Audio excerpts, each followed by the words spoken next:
सबसे पहले मोदी 3.0 की आप सभी को बहुत बहुत बधाई। एक बार फिर मोदी सरकार।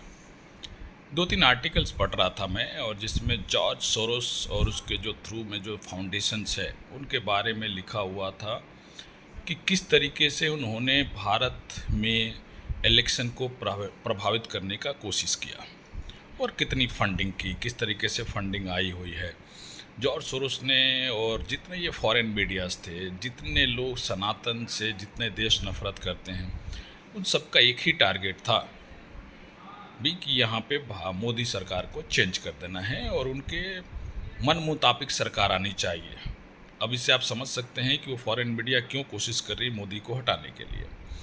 अब मोदी सरकार 3.0 को ये करना चाहिए कि जो भी फॉरेन फंडिंग हुआ है पिछले 6 महीने और 1 साल में, उसकी जांच करानी चाहिए और पता लगाना चाहिए कि इन विदेशियों का इतना इंटरेस्ट क्यों है भारत में सरकार बनाने में और उसको बदलने में। ये पता होना बहुत ज़रूरी है और सभी फंडिंगों की जांच होनी चाहिए।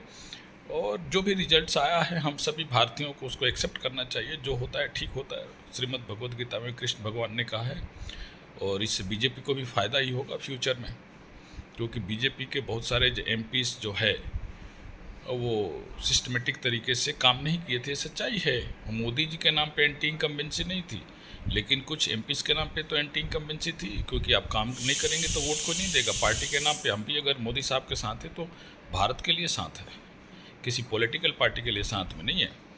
तो भाई हमारे लिए तो कंट्री सबसे फर्स्ट है। तो बीजेपी के लिए भी एक बहुत बड़ा झटका है और होना भी चाहिए। बट जो रिजल्ट्स है उसको एक्सेप्ट करना चाहिए। हमारा इंटरनल मैटर है, हम सभी भारतीय एक है। और जो पॉलिटिकल पार्टियां, चाहे जो चीज़ें, कुछ बीजेपी के भी सपोर्टर्स जो आज अयोध्या के लोगों को जो गालियां दे रहे हैं, चीज़ें करनी, सब नहीं करनी चाहिए। वो इलेक्शंस में बहुत सारे फैक्टर्स होते हैं, और स्पेसिफिकली जो यूपी में दिख रहा है वहाँ पे कास्ट फैक्टर दिख रहा है।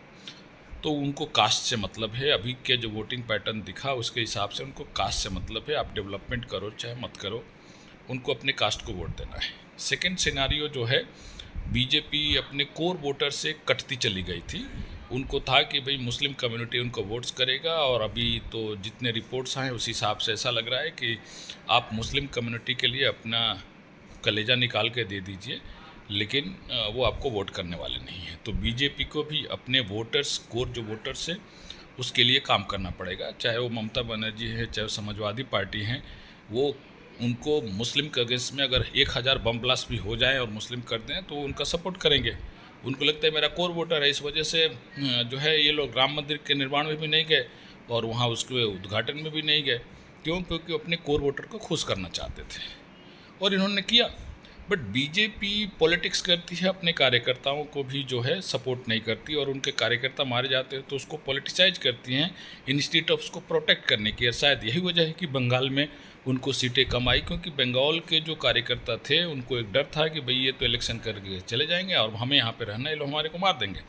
तो बीजेपी का भी ये भी सोचना है कि अपने कार्यकर्ता को कैसे प्रोटेक्ट करें और किस तरीके से आगे बढ़ा जाए, और जो एंटी नेशनल्स हैं उन पर कैसे एक्शन लिया जाए। जो प्रोपोगंडास हो रहा है, जो फॉरेन मीडियाज है, फॉरेन पीपल है जो भारत सरकार के खिलाफ काम कर रहे हैं, उसको कैसे कंट्रोल किया जाए। और जो भारतीय हैं उनके खिलाफ कोई बायस नहीं होना। पॉलिटिक्स पहले भी होता था, अभी भी हो रहा है, कल भी होगा। पॉलिटिक्स तो होनी चाहिए, सब पार्टियों को जीतने की कोशिश करनी चाहिए। लेकिन जो एंटी नेशनल एक्टिविटीज़ जो है वो स्टॉप होनी चाहिए। किसी एक पर्टिकुलर रिलीजन्स के फेवर में हमेशा बात करना और उनको सपोर्ट्स करना वो भी गलत है।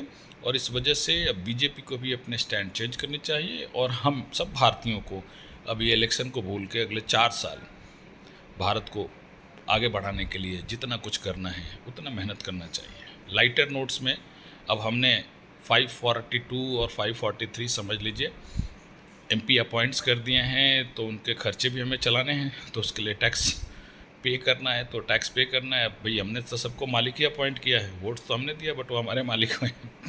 तो उस हिसाब से हमें काम करना है और भारत माता को दुनिया में सबसे सर्वश्रेष्ठ बनाना है। तो हम सब भारतीयों को एक साथ मिलकर काम करना है। जय हिंद।